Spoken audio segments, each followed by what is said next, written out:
3K में video अब इसमें बनेगी एक नंबर, लेकिन फ्लैश नहीं जल रही है। फ्लैश पे क्लिक कीजिए, अब हुआ ये तो परफेक्ट। अब इसी तरह से हमारा आ जाएगा। अब ये हुआ एकदम परफेक्ट। हाँ? अब मेरे फोन की कोई औकात नहीं है आपके उसके सामने। आपके सीताराम गुरुदेव, जय सिया राम। जय जय श्री राम। एक 20-30 सेकंड का महाराज जी एक मैनुअल वाला बना दीजिए, बड़ा प्यारा। इसमें बड़ा प्यारा आपका कैमरा भी बहुत प्यारा है। पहले बन रहा था सेटिंग गड़बड़। हेलो, यस, क्या बात है? नहीं ये जो I think you give the stuff, right? चला गया और क्या बात? हाँ, गाड़ी लेकर संप्रदाय हमारा Khalsa. He gave him the stuff. I don't know where he vanished. अब स्नान का रहा तो स्नान तो अभी समाज के ऊपर में निर्धारित है क्या? और कुंभ स्नान से पहले ही मीटिंग हो जाती है और राजा नृत्य हो जाता है, फिर उसके बाद में स्नान चाहिए होता है। कितने वर्षों में आया ये कुंभ? ये तो बहुत समझ जाओ कि काफ़ी समय पे आया है क्या? 12 साल समझ जाओ कि के बाद में ये कुंभ आते हैं क्या? 12 24 साल। ये जो है कुंभ, ये महाकुंभ है क्या? ये सबसे बड़ा महाकुंभ होता है, जो कि मंथन का ही निर्माण शुरू से होता है, यहीं से मंथन का।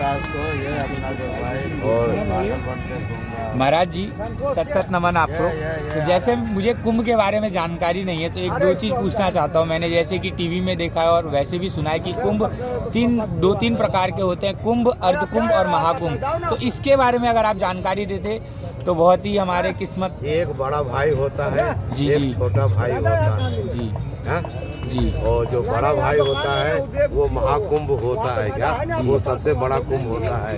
जो 3 साल के बाद में आते हैं वो छोटा कुंभ होता है। उसमें आधी व्यवस्था सरकार से मिलती है।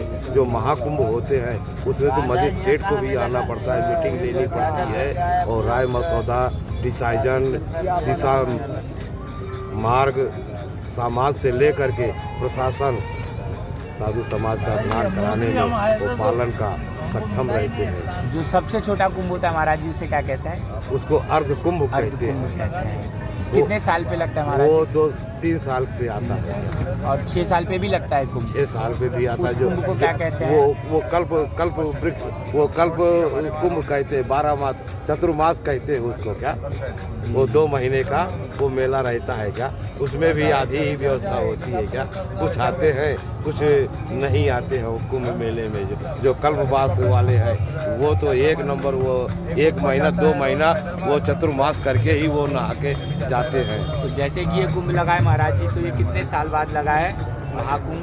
ये बहुत समझ आओ कि 150 साल के बाद आया है क्या?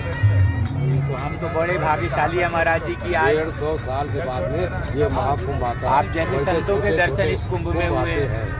अब कहाँ से आते हैं, देश विदेश से आते हैं और कहाँ चले जाते हैं, कहाँ समा जाते हैं, कोई ढूंढ नहीं पाता है। जी, तो हम तो बड़े भाग्यशाली हुए महाराज जी की हमारी उम्र ही 26 साल है और मेला तो संतों का है ना। जी, और जी। संतों के पीछे भगत का भी तो सहारा है ना। वो भी नहाएंगे, हम भी नहाएंगे। जय हो महाराज जी। दान में से दान देवे 3 लोग जीत ले। आप हमको दान दिए, हम यहाँ वितरण कर रहे हैं क्या? जी महाराज। वो सबसे बड़ा दान होता है क्या? एक गुप्त दान होता है, एक होता कि प्रकट दान होता है कि फलाने ने दिया और हमने उठा करके उसको अन्य क्षेत्र में यूज कर लिया, वो सबके मुंह में गया है? वो समझ आओ कि पुण्य सब में बटेगा, जो आएगा है उसमें से दान देने वाले को 1 पैसा दान मिलता है। और जो गुप्त दान होता है वो तो आपका समझ आओ कि तिजोरी है, उसमें किसी का बंटवारा नहीं है। गुप्त दान में वो आपका धरोहर है क्या? जितना मर्जी उसमें से निकालो, जितना मर्जी उसमें जमा करके रखो। जय हो महाराज जी। जय हो। जय सिया राम। जय जय